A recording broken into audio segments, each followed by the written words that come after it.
Coming up this hour, Chris 6 Sunrise. The city has reached a deal on their quest for water. We'll take a look at what exactly this deal entails and what it allows the city to do. And a teenager is dead after a crash in Jim Wells County. We'll show you what DPS says went wrong. The drive to keep crime down. I'm Stephanie Molina in Robstown, where I go over this year's crime stats and next year's safety goals for the Robstown Police Department.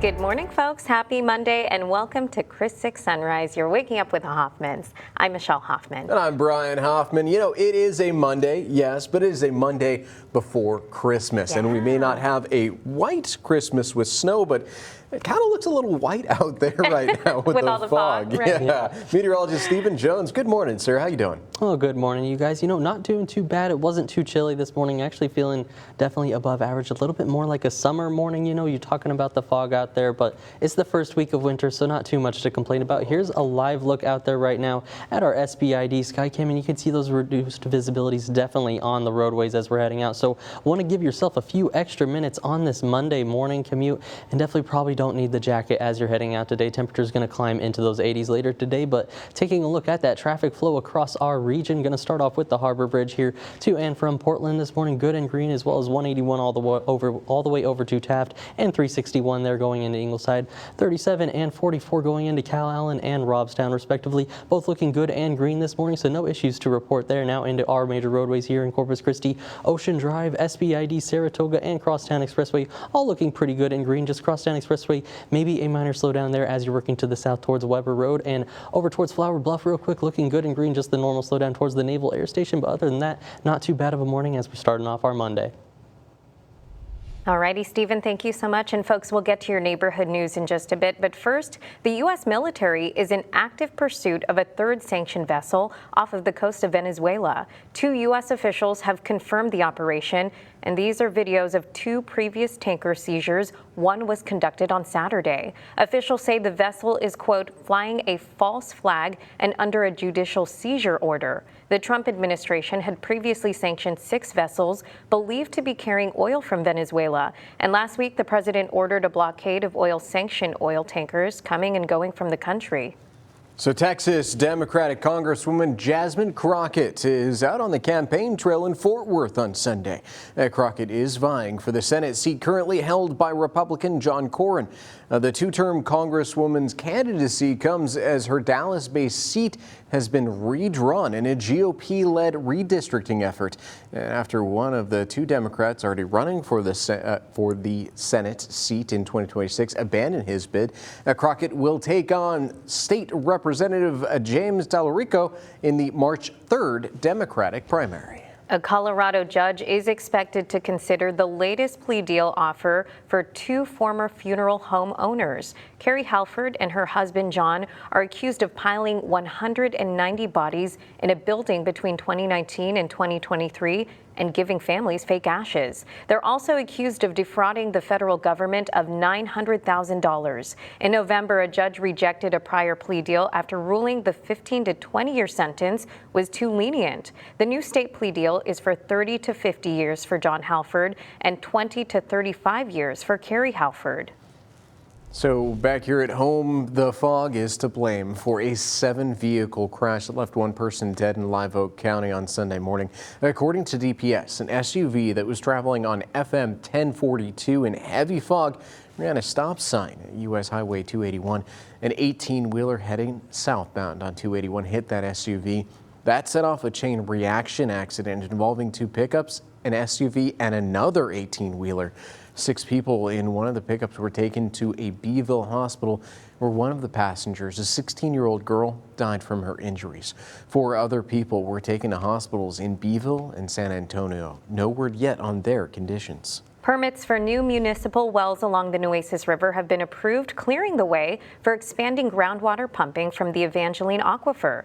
The Corpus Christi Aquifer Storage and Recovery Conservation District unanimously made this decision, and it allows the city to move forward with 12 new wells in the western well field. The city's already pumping 8 wells in the eastern field, and the approval requires the city to implement a well field monitoring program in 60 days. The district is also requiring a Good Neighbor Well Assistance Program, and that includes help for homeowners with water level monitoring and water quality testing. The city has said the pumping is only temporary until surface water supplies are restored.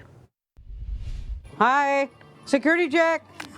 Sergeant Monica Salinas has been with the Robson Police Department for almost 11 years. She's one of the many officers patrolling the streets of the city to keep crime down, and the numbers show it. From 2024 to 2025, the city saw burglaries go down by 17%, theft down 59%, assault down 25%, and on top of other crimes. The department saw an increase of narcotics raids by 44%, bringing the drug trafficking down. However, shootings and homicides were up, but Police Chief Mike Tamez says they were linked to a specific criminal activity. As the neighborhood news reporter for this area, people have told me in the past they feel safe living here.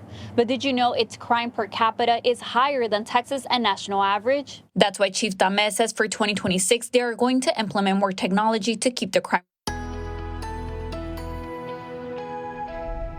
Well, hey there, and good Monday morning, Coastal Bend. I'm meteorologist Stephen Jones. Taking a look at our USS Lexington Cam brought to us by First Community Bank. You can see, well, not much of anything thanks to all the fog that's working into the area, but definitely a muggy morning, 72 degrees. Those winds out of the southeast to 7 miles an hour only going to continue to fuel some of that moisture working into the area today. So we do have a dense fog advisory in effect. Want to take your time on those roadways if you run into some of it, and mainly focused on some of our coastal neighborhoods, but also pushing up into Beeville there, reading about 1/3 of a mile visibility at the Naval Air Station, also Rockport and Beeville, down to about 0.0 there in Port Aransas. So definitely want to take our time on the roadways all the way pushing into Robstown. Luckily, looks like Alice and Hebbronville not looking like too bad in terms of the visibilities right now. But what to expect for the rest of the day? Well, that dense fog advisory in effect until 10 a.m. Should start to see the fog rolling out of the area as we go into 8 and 9 a.m. though. Partly cloudy skies going to take over into the afternoon. Those temperatures going to skyrocket into those lower 80s and going to hold on to these hot and humid conditions as we really go through the rest of the week, including, of course, the Christmas holiday.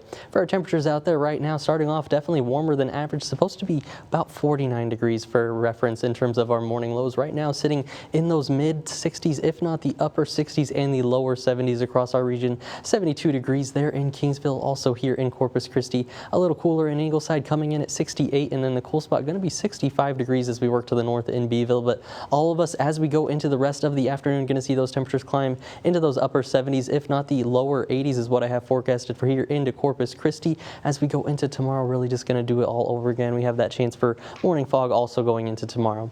For our Doppler radar situation out there right now, a few specks of green showing up on the board, but questionable if it's even reaching the ground right now as it works there at close to 69. But as we're going through the rest of the day, that's really all we're going to see. Just maybe a quick pop-up shower or two, but probably not even going to be too much in terms of measurable rainfall. And as we go through the next few days, that's all we're going to see is mostly these cloudy skies as we go into the morning, the fog that's working into the area, some clearing into the afternoons with maybe 1 or 2 of those spotty showers trying to work into the area just because our atmosphere has so much moisture to work with right now.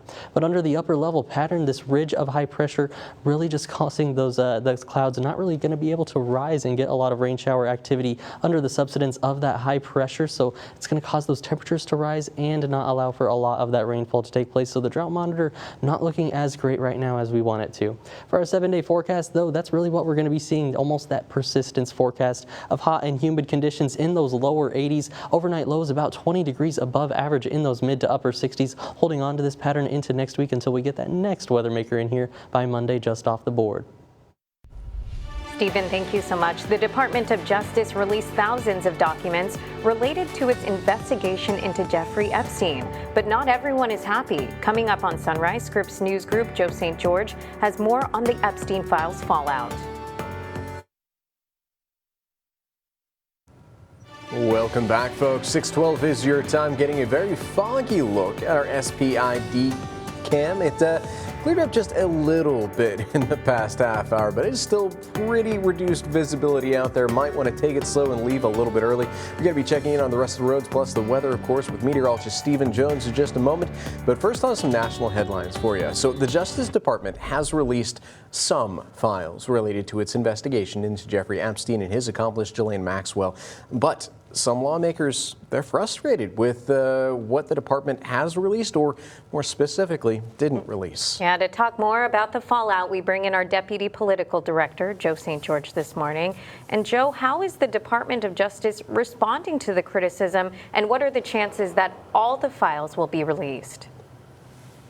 Well, look, even Democratic Congressman Jim Clyburn of South Carolina said that he doesn't think the redacted files will ever be unredacted, because to force this issue, it becomes likely a court battle, and Congressman Clyburn doesn't see the Supreme Court as siding with those that want more transparency here. Let's talk a little bit, though, about what did come out, what didn't come out. I mean, there was new information released on Friday. A treasure trove of information, but there was a number of redactions, pages and pages.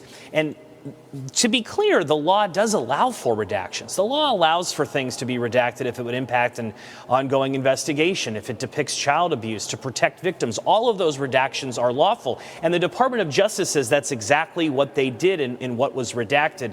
Members of Congress, though, who were instrumental in writing the Epstein Files Transparency Act, making it a law, they believe that the Department of Justice overused that redaction exemption. Congressman Ro Khanna of California, a Democrat, Congressman Thomas Massie of Kentucky, a Republican, they're now threatening to hold the Attorney General of the United States, Pam Bondi, in contempt. Again, over the weekend, the Justice Department really dismissed the criticism. In fact, the Attorney General said on social media last night, she's encouraging, if anyone learned anything in the last few days since the files came out, maybe a new memory was jarred, to reach out to them. They're still interested in pursuing investigations and prosecutions. Now, one person who was prominently featured in the files is former President Bill Clinton. I mean, other than a photograph or a flight log here or there, President Trump barely mentioned what came out on Friday, and that's really fueled a lot of the frustration from Democrats. But former President Bill Clinton was mentioned. His spokesman telling the Scripps News Group they believe he's being made a scapegoat here. The Clintons have long denied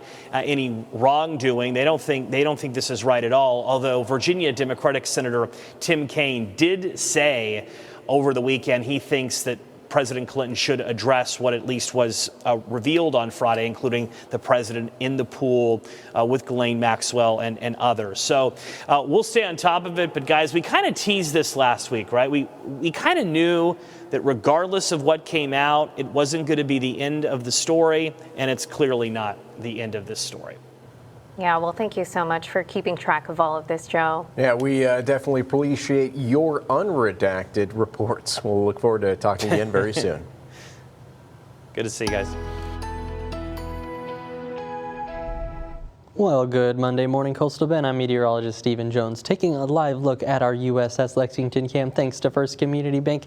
Can't see too much out there right now, really, on much of our sky cams across Corpus Christi. Starting to see some of that patchy fog working into the area, dense fog along the coastal areas with a pretty warm start to the day, 72 degrees, and those winds out of the southeast only going to continue to fuel that moisture through the next few hours. For our temperatures out there right now, 65 degrees off to the north in Beeville. Going to win out for our cool spot this morning, 68 degrees there in Ingleside, 72 the number here in town, also into Kingsville and Alice as we're starting off our Monday. Whenever we're looking through the next few hours, though, we've got our dog walking forecast here this morning. Today we've got Pebbles on the board, and looking at those temperatures for Pebbles' walk this morning, 71 by 9 a.m., 77 what we're going to be pushing up to already by that lunchtime hour. As we're heading into the afternoon, those daytime highs going to be pushing up towards the 80s. Here's what we can look at in through the rest of the afternoon. Also, those winds out of the southeast up towards 15 miles an hour towards the afternoon hours. Luckily not too gusty, but definitely going to be feeling like those 80s out there. So maybe you want to bring the water bottle along with you. Not going to be feeling too much like the second day of winter here in Corpus Christi today. For our current Doppler radar, starting to see just a little bit of activity there, close to 77 and then down towards 69, but very light activity at that. Questionable if it's even reaching the ground right now, and that's going to be what we see on the forecast and the radar as we go throughout our Monday for those morning commute hours and into the afternoon. Also, as we go into our Tuesday, going to see that pattern continue. The hot, humid conditions, really almost a persistence forecast for this entire first week of winter. Maybe a couple better chances as we're heading into tomorrow afternoon, but still confidence very low. And if we see anything, and in terms of widespread rainfall, not going to be looking at any of that until we get potentially into next week. For our upper level pattern, going to be sitting under this ridge of high pressure, keeping all of that rain, or most of that rain at bay at least, as we're going through the week, and going to keep those temperatures high, also going into those lower 80s, so well above average as we're going through the first week of winter. But by the time we're going into the weekend, that's where we start to see the next trough working into the west coast. And right now models are in quite a bit of disagreement on how it's going to proceed throughout the United States and how fast it's going to proceed, I should say. But by the time we go into next week, looks like by that Monday timeframe should start to work into our neck of the woods and cool us off pretty substantially, and hopefully bring a good amount of rain with it onto the board as well. For our 7-day forecast for now, though, looking very warm and not too much like winter. You could see going into the Christmas holiday, holding on to a lot of those 80s, overnight lows almost 20 degrees above average, into those mid and upper 60s, holding the warm conditions all for the 7-day forecast. But there's that next cold front on the board, producing just a little bit of rain by Sunday. Well, coming up, folks, it is the holiday travel rush. It's upon us, right? Coming up on Sunrise, we're going to check in on all those gas prices and making sure that your dollar goes just a little bit further.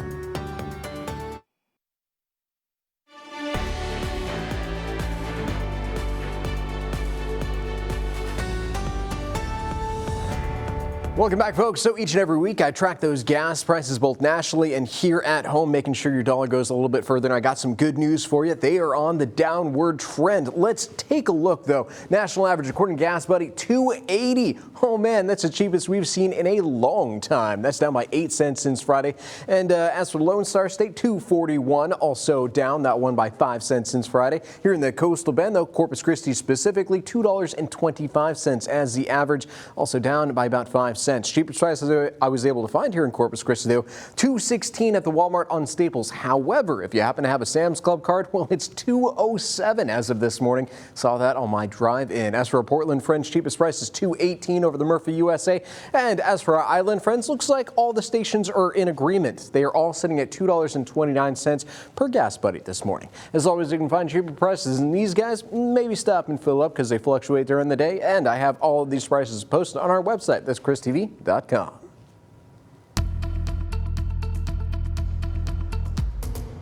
Well, good Monday morning there, Coastal Bend. Taking a live look at our USS Lexington Cam. Thanks to First Community Bank. Definitely a foggy start to our Monday morning. Can't see the Harbor Bridge in view, but luckily, as we're getting a good look at that traffic flow around the area, not seeming too bad right now, but starting to see just a couple of slowdowns. So starting off with the new Harbor Bridge to and from Portland this morning, going to be good and green, as well as 181 all the way over to Taft. 361, only a minor slowdown there, but other than that, good and green. Now over to Robstown and Cal Allen. 44 here, looking pretty good and green, as well as 37 working in from Cal Allen. Only minor slowdowns there around Robstown itself. But as we work into Corpus Christi, Ocean Drive, SPID, and most of Saratoga looking good. Only Saratoga just after you pass the Crosstown Expressway there, only a minor slowdown, but luckily only those yellows, so not too bad as we're starting off our Monday. And over towards Flower Bluff, Waldron Road, also Flower Bluff Drive, both looking good and green. Only the minor slowdowns you see as you get closer to the Naval Air Station. And finally over by the island, plenty of greens on the board, only those minor slowdowns as you're coming up to the stoplights, so really not too much to complain about. A pretty good and green morning as we're starting off our Monday. I'm John Matteries. Thinking of making some returns after the holiday season? Well, we'll show you what you need to know to have a stress-free return.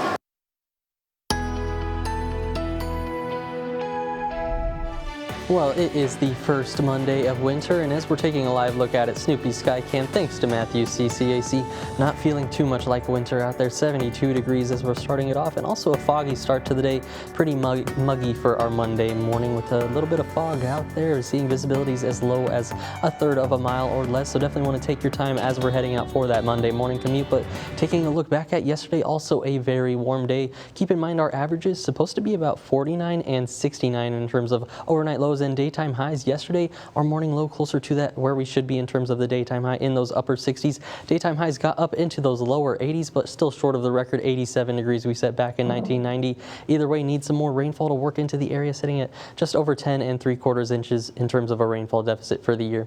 Current visibility's out there down to a third of a mile in Beeville, Rockport, Port Aransas, and the Naval Air Station. Here in Corpus Christi, at least over at the airport, reading about 1.5 miles, 1.3 there in Robstown. But want to take your time on those roadways. Kind of have that dense fog advisory in effect until about 10 a.m. this morning. And what to know throughout the rest of the day, we're going to see the partly cloudy skies take over after we see that dense fog advisories expire about 10 a.m. So not going to be too bad this afternoon, just definitely above average once again. Those daytime highs going to go up towards those 80s, and the hot and humid conditions, well, that's going to stick around really as we go through the week, including that Christmas holiday, of course. For the current temperatures in your neck of the woods, cooler off to the north. 65 degrees in Beeville, going to win out for that cool spot this morning. 69 the number for Freer and San Diego. 72 there in Kingsville here in town. 69 as we work our way over into Port Aransas. And looking at that dog walking forecast this morning, we've got Pebbles on the board today, ready to go on his walk. And as we look at those temperatures for Pebbles' walk, and going to be 71 degrees by 9 a.m., 75 by that 11 a.m. hour, climbing into the upper 70s by that lunchtime hour, with winds still out of the southeast continuing to bring in that moisture. So pretty much a muggy Monday all day long. And those daytime highs, like we talked about, going to climb into the upper 70s along the coast, lower 80s as you work your way into some of our inland communities. So definitely above average across the board. And as far as the rainfall goes, not going to see too much. Just these specks of green on the board is what we're seeing right now. Questionable if it's even reaching the ground. And that's exactly what we're going to see on the future tracker as we go through our Monday into our Tuesday. Also going to see a few of those specs showing up on our future tracker, with maybe a few better chances as we head into Tuesday afternoon. But in terms of widespread rainfall, not looking too great for that. So the drought monitor not going to respond to the way we want it to as we go through the week ahead. For our upper level pattern, that a lot is going to be caused by this upper level ridge we see right over the Lone Star State, going to be pushing in over the next few days. Luckily, by the weekend, if you keep your eyes on the west coast, you can see this next trough of low pressure starting to work into the United States. Models right now still very questionable, a lot of uncertainty on how it's going to progress throughout the United States, but right now looks by that Sunday night to Monday timeframe, that's where it should make its way into our neck of the woods and bring a pretty significant cool down back to the area. You can see that here on our forecast, high temperatures holding the hot through about Sunday, and then that's where we see that cold front make its way into the area. Going to be back into the blue as we're heading into kick off that second week of winter, but looks like it could be short-lived, back into the red as we're heading into that Wednesday and Thursday timeframe. For our 7-day forecast right now, though, going to be holding on to the heat. Those 80s and those upper 70s going to be sticking around through Christmas. Partly cloudy skies pretty much every afternoon, have the chance for some of that morning fog as well, with those overnight lows holding on in the 60s until we finally get that next cold front in here by Sunday night. Thousands of young pilots learned how to fly right here during World War II. But the base also had another mission. We'll explain coming up in Coastal Bend History. This is Coastal Bend History. I'm Clara Benitez Cortez at Naval Air Station Corpus Christi. More than 35,000 young men learned to be naval aviators during World War II right here.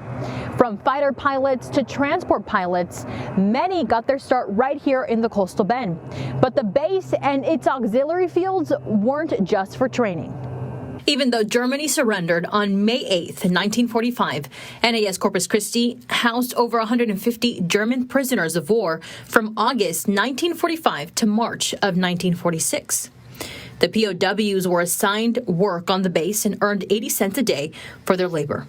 The prisoners were later transferred to England and eventually repatriated to Germany. World War II officially came to an end with the surrender of Japan on September 2nd, 1945.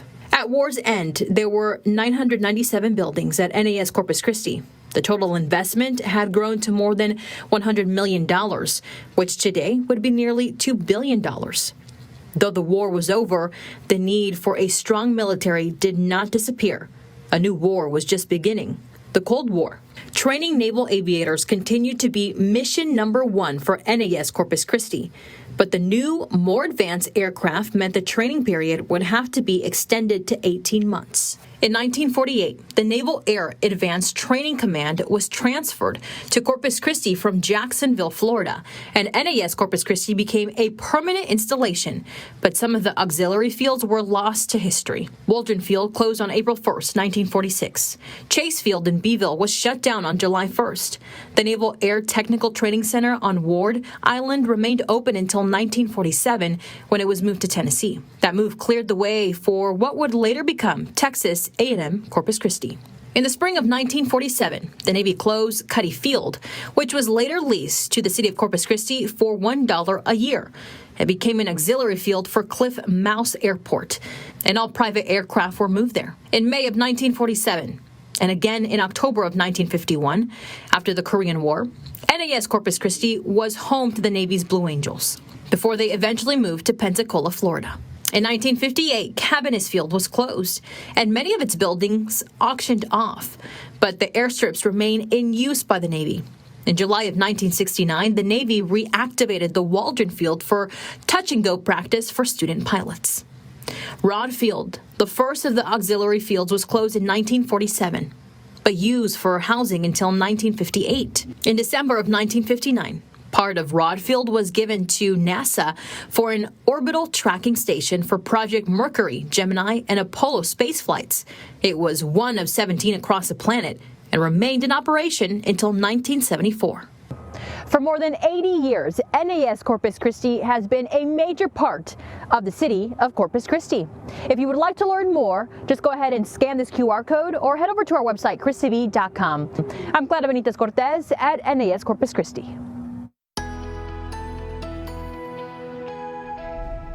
Well, good Monday morning there, Coastal Bend. I'm meteorologist Stephen Jones, taking a live look at our Snoopy's Pier Skycam, brought to us by Matthews CCAC. Definitely a warm start, not feeling too much like the first Monday of winter there, starting off at 71 degrees, winds out of the southeast 7 miles an hour. And as you can see, well, not see too much, you can see barely the causeway there, a few cars driving along it. Quite a bit of fog out there this morning, though, especially along the coast. Definitely want to take our time as we're heading out for that Monday morning commute. Current dew points out there, definitely a muggy start to our Monday with dew points in the 60s, if not the 70s. Beeville, the driest spot with the 64-degree dew point, but those 70s around here into Corpus Christi, also into Alice and the Naval Air Station, and that's where we're seeing the most reduced visibilities closer to the coast. You can see here in Corpus Christi about half a mile of visibility. Port Aransas and Rockport both down to about a third of a mile, also into the Naval Air Station, so definitely keep those headlights on. But luckily, as we head through about 10 a.m. and then into the rest of the afternoon, gonna hold on to some of those partly cloudy skies as temperatures skyrocket towards 81 degrees. Of course, I'll go over all those rain chances and the 7-day forecast coming up. Now, 20 minutes of non-stop news, sponsored by Ewald Kubota. Welcome back, folks. Thank you so much for joining us for our 20 minutes of non-stop news with the Hoffmans. I'm Brian Hoffman. And I'm Michelle Hoffman. Folks, we always have plenty of neighborhood news for you, but first, we have to check in with meteorologist Stephen Jones to see how the roadways are looking. And I know pretty foggy out there, right, Stephen? Absolutely, you're right. We have a dense fog advisory in effect right now, actually, from the National Weather Service. That's going to last through about 10 a.m. Here's a live look at some of that fog on our SPID Skycam. You can see just some of that reduced visibility, so want to give yourself a couple of extra minutes as we're heading out for that Monday morning commute, and even some more reduced visibility than what you're seeing there on the Skycam. So taking a look at our traffic flow, starting off with the New Harbor Bridge here to and from Portland, nice and green, as well as 181 all the way into Taft and 361 working into Ingleside there. Now over towards Robstown and Cal Allen, 37, no slowdowns to report. Also 44 looking nice and green this morning coming in from Robstown. Over into our major roadways, Ocean Drive, not too bad, just a minor slowdown there as you're working up to Ennis Jocelyn, although SPID, Saratoga, and the Crosstown Expressway, all three of those coming in the clear if you're going to be hitting those roadways. Taking a look over by Flower Bluff now, Waldron Road, Flower Bluff Drive, both in the green, just the minor slowdown you see closer to the Naval Air Station if you're heading up there. And a quick look over by the island, plenty of greens on the board. The only slowdowns you're really going to run into as you're working up towards the stoplights, of course, so really not too bad of a morning, just that fog to be wary of, but other than that, not too bad of a Monday as we're kicking it off. Alrighty, Stephen, thank you so much for the heads up. And folks, it may be the most wonderful time of the year, but it can also be stressful on various levels, right? The holiday travel season is underway, so you can expect to see lots of traffic, lines in between big meals, and football on TV. John Lawrence reports. The year 2025 is ending on a historic note. AAA estimates a record-setting 122.4 million Americans will travel at least 50 miles from home. You've got this 2-week period when people are coming and going during different times. AAA says nearly 110 million will drive, just over 8 million will fly, and close to 5 million will take other forms of travel like buses or trains. For those getting behind the wheel this holiday season, a basic rule of thumb: the sooner you leave, the better. Early mornings are the best. Those are the times that you're going to have the lighter traffic. Also, you don't have the buildup and more opportunities for there to be crashes or construction later in the day. If you're heading to the airport, be proactive before pulling up to the front doors. Do everything you can before you get to the airport. Reserve that parking, check into that flight, prepay for checked baggage. It's really going to save you time and heartache when you get there. And as for those procrastinators who may still be looking for a last-minute bargain on a plane ticket, there's always weird things going on with airfare, so you can probably find a cheap deal to fly. But is there value in that flight? Is the layover 3 times longer than it normally would be? Is it going to take you 3 times longer to get to your destination? I'm John Lawrence reporting. 2024 FBI data shows Robson has a high crime rate per 100,000 people. However, police say those crime rates are going down. I'm Stephanie Molina, your neighborhood news reporter. I spoke with the police chief about this year's crime statistics. Hi, security check.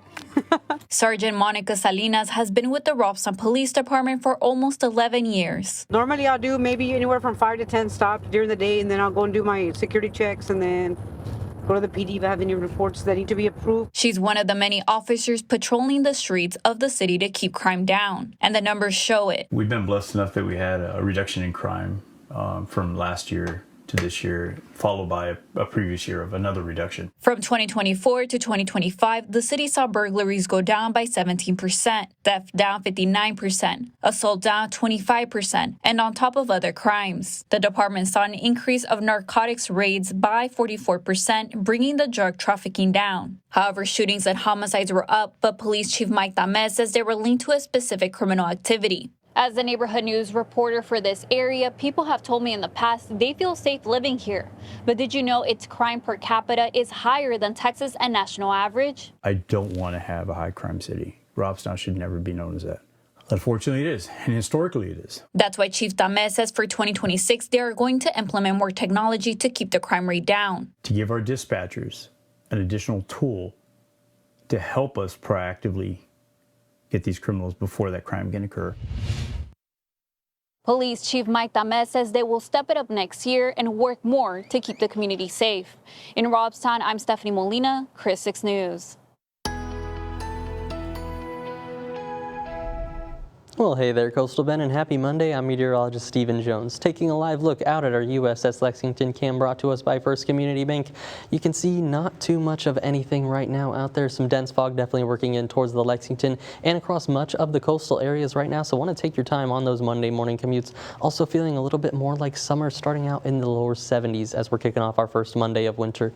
But current visibility is out there in your neighborhood as low as 1/3 of a mile in Rockport. Beeville also at the Naval Air Station, down to a half mile here in Corpus Christi, at least over by the airport, even less as you work your way towards the Harbor Bridge there. In Port Aransas, also down to about 0.0 miles. Luckily, as you work your way inland, starting to get just a little bit better visibilities, but keeping our eyes on this because we do have a dense fog advisory in effect until about 10 a.m. So what to expect for the rest of the day after that dense fog advisory expires. Going to see partly cloudy skies take over into the afternoon. Those temperatures also going to rebound, heading into the lower 80s as we head for daytime highs, feeling like the mid 80s though, and that hot, humid weather going to be sticking around really as we head through this entire week until we finally get to the weekend and start to look for our next cold front working into the area.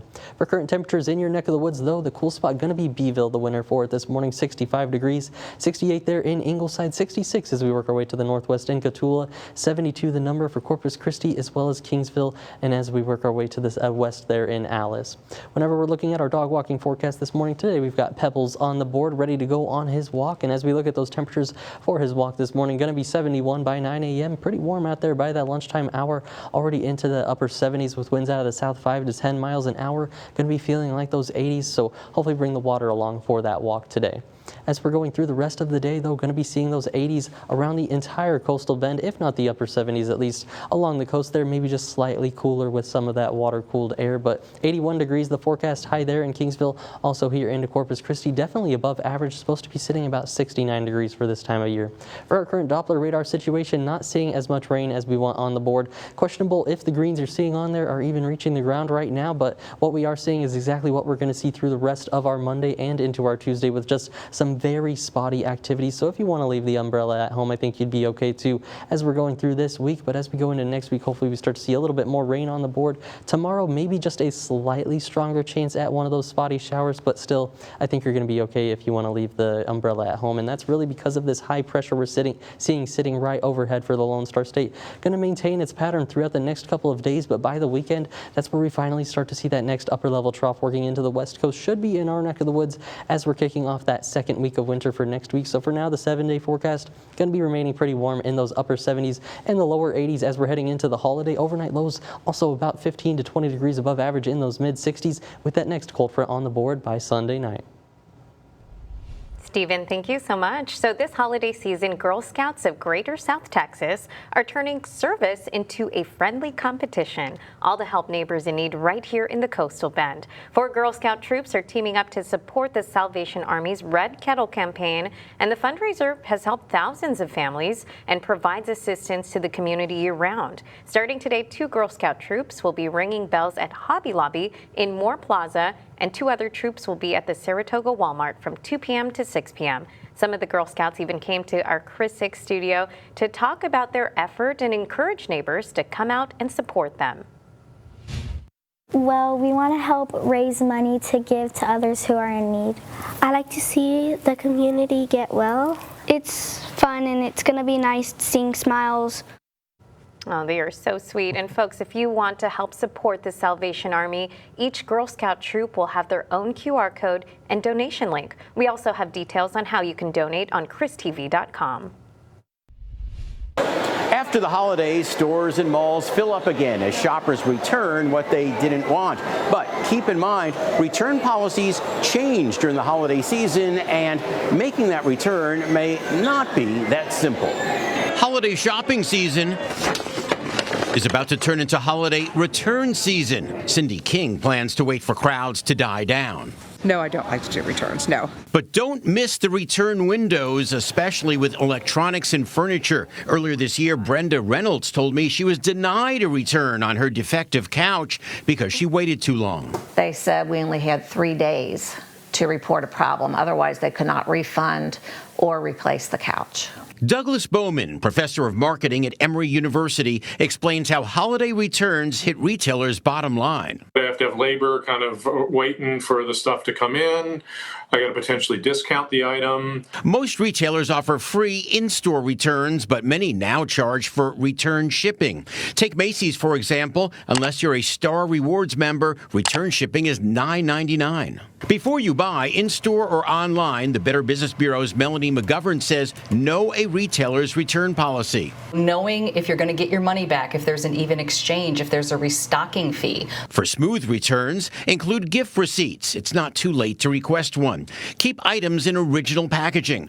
Don't remove tags. And pay attention to return windows, which vary by store. Loyalty programs can also help. For example, My Best Buy Plus and My Best Buy Total members get longer return windows. Walmart shopper Scott Egan hopes he doesn't have to return too many things. You don't want to come back here the day after Christmas? No, absolutely not. Hopefully you can avoid the lines too, so you don't waste your time or money. John Mattery, Scripps News Group. Now, 6 things to know before you go.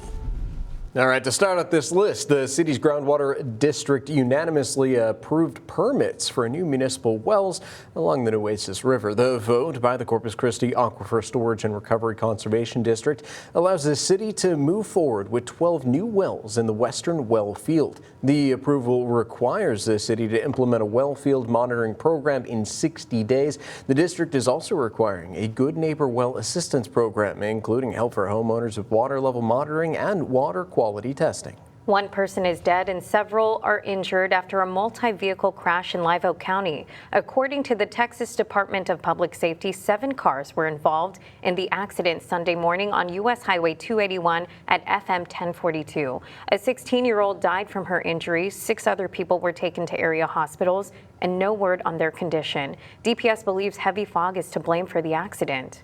And 2 U.S. officials have confirmed the U.S. military is, quote, in active pursuit of a third sanctioned vessel off the coast of Venezuela. These are videos of 2 previous tanker seizures, one of which was conducted just Saturday. Officials say the vessel is, quote, flying a false flag and under a judicial seizure order, end quote. So last week, President Trump ordered a blockade of sanctioned oil tankers coming from, to and from the country. Here in Texas, Texas Democratic Congresswoman Jasmine Crockett was out on the campaign trail on Sunday. Crockett was in Fort Worth connecting with voters. She's vying for the Senate seat currently held by Republican John Cornyn, and the 2-term Congresswoman's candidacy comes as her Dallas-based seat has been redrawn in a GOP-led redistricting effort, and after one of the 2 Democrats already running for the Senate in 2026 abandoned his bid. Crockett will take on State Representative James Tellerico in the March 3rd Democratic primary. Well, Hanukkah officially ends this evening. It's an 8-day celebration that marks the rededication of the temple in Jerusalem nearly 2,200 years ago. On 8 consecutive nights, Jews gather with family and friends to light one additional candle in the menorah. This year's holiday marked by tragedy after 2 gunmen in Australia killed 15 people during a Hanukkah celebration event. Thousands gathered over the weekend over at Bondi Beach to honor the lives that were lost. Well, get your lucky numbers ready, folks, because someone could become an instant billionaire right in time for Christmas. The Powerball jackpot is now $1.6 billion after no major winners came from Saturday's drawing. It's the 4th largest drawing in Powerball history, and the next drawing is tonight with odds of winning at 1 in 292 million. Well, here's another excuse to indulge this holiday season. Today is National Cookie Exchange Day.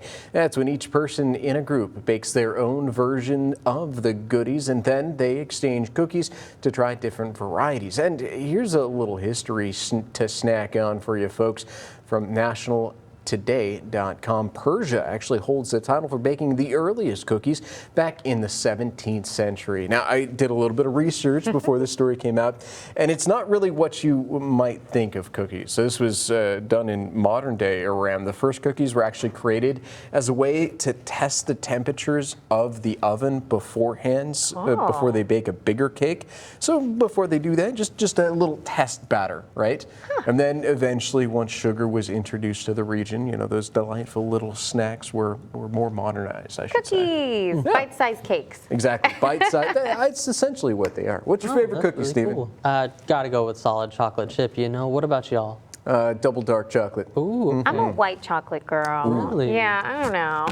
You know, those are good, but you know, I got to give an honor or like a special shout out to iced oatmeal cookies every now and then. You know, those are pretty good too. But mine's your grandma. Yeah, you know, those are good, and all the holiday cookies. It's a perfect time of year for it, of course, for the National Cookie Exchange Day. And as we're going into it, not feeling too much like the season right now, but there is some hope on the horizon. Looks like next week, as we head into that second week of winter, should have a good cool down on the way. Just for now, definitely starting a little bit more like a summer-like morning, 72 degrees, as we're taking a live look out here at our USS Lexington camp. Thanks to First Community Bank for this view, but unfortunately can't see too much on this view right now. The Harbor Bridge not really in view because of all that fog. We're starting to see work into the area, definitely focused on mainly our coastal neighborhoods, but starting to see it spread into some of our inland communities as well. Visibility is reporting right now a third of a mile there at the Naval Air Station, also Rockport and Beeville at that third of a mile mark, half a mile here in Corpus Christi. Really reduced there in Port Aransas to reading 0.0 miles, 2.5 what we're reading in Robstown. So definitely want to give yourself a couple extra minutes on the Monday morning commute today if you can as we're heading out the door. We have this dense fog advisory in effect until about 10 a.m. mainly for a lot of our coastal communities. Could see that visibility as low as a quarter of a mile or less. So just like I said, want to take it a little extra cautious this morning. And we're starting off a little bit warmer in those 70s and those upper 60s. One mid 60s there, 65 degrees in Beeville, going to be our winner for the cool spot. 66 over in Cotulla, also feeling just a little cooler, but 70s as you work your way to the south. 73 there in Robstown, 70 degrees on the money as we work our way to the southwest in Hebronville. And as we go through the rest of the day, that fog going to start to clear out as we're heading in towards the lunchtime time frame, with temperatures rebounding into those lower 80s, feeling like the mid 80s as we're heading into the afternoon, with the winds out of the southeast 10 to 15 miles an hour. So definitely just a pretty warm warm afternoon on the way as we're heading into this first Monday of winter. For the Doppler radar out there right now, pretty clear for the most part, just a few greens showing up on the board, but very questionable if they're even reaching the ground, and that's exactly what we're going to see as we're heading through the rest of our Monday, just those few specks of green on the board. Potentially as we're heading into tomorrow afternoon, a slightly increased chance of a better downpour starting to set up into the afternoon and evening, but overall widespread rainfall definitely just not going to be there for the ingredients for it. So we're sitting closer to that 11-inch mark in terms of a rainfall deficit for the year, and doesn't look like we're going to make up too much more ground as we're heading through this last week of 2025. For our upper level pattern sitting under this ridge of high pressure, going to keep us warm for our 7-day forecast in those upper 70s, if not the lower 80s, through the rest of the week, of course, including the Christmas holiday. Their overnight lows sitting about 15 to 20 degrees above average in those 60s. But luckily, finally, if you look at just the end of the board there's that next cold front on the board. Looks like it could be pretty strong, potentially even the 60s by Monday of next week, you guys. Oh my goodness. Yeah, so definitely a little warm for Christmas. How are y'all feeling about the 80s on Christmas? We already planned a beach trip, so I think we'll be okay. Santa Claus might like it too, right? Yeah, a little break from the cold. Yeah, definitely. Yeah, he'll be wearing his ho-ho-ho Hawaiian shirts. Well, hey, thank you so much for joining us, folks. Hope you have a great Monday and an even better rest of the week.